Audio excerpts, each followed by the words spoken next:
is nothing but a point to point return or a specific past period like 1 year, 3 year, 5 year, 7 year, 10 year, 15 years since inception accordingly.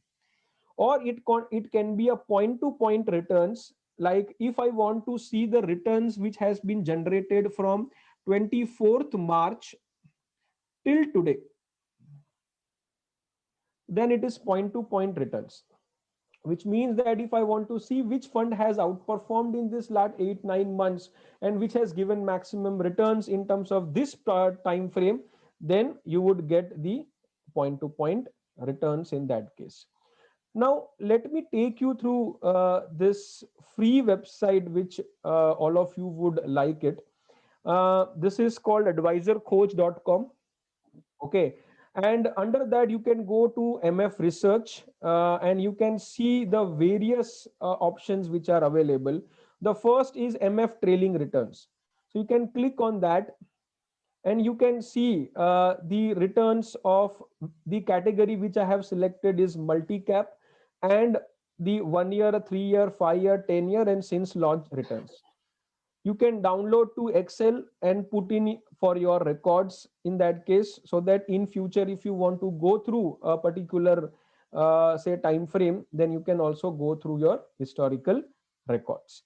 So that's where the trailing returns also come. You can also go to a category monitor also, which gives you 1 week, 1 month, 3 months, 6 months, year to date, 1 year, 3 years, 5 year, 10 year and since inception. So a consistent performer in various category, you would see that which category of funds are giving you the maximum returns over a period of time. Say it would be a multi-cap category, it would be a large cap category. So when you create a portfolio, you will not give a one fund, but you will give 3 to 4 funds to your client. And in order to create that with say which category is taking highest risk, which category is taking least risk and generating return, this data would at least give you that perspective to take a better decision. Okay, so that's where the trailing returns are.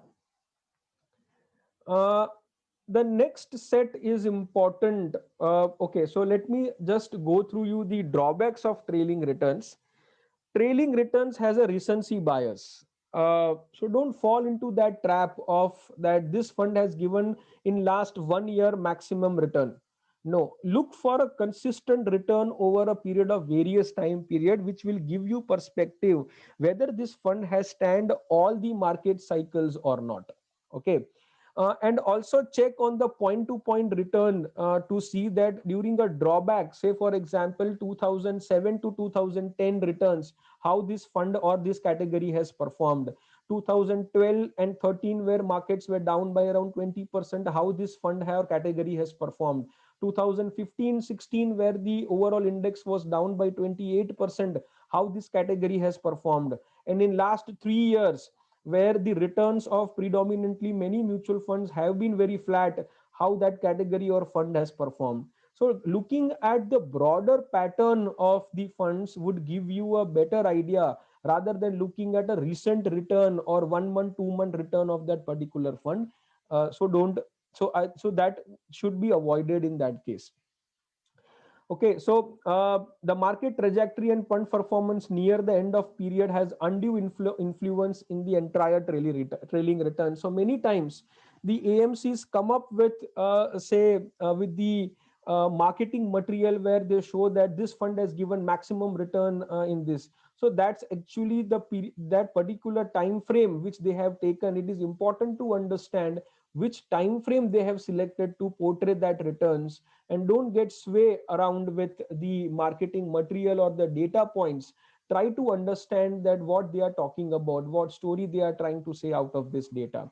And the fund returns profile may appear artificially superior or inferior. The same thing, if you take data on March or 31st March 2020 of last 5 years, you would always feel that the returns are very bad.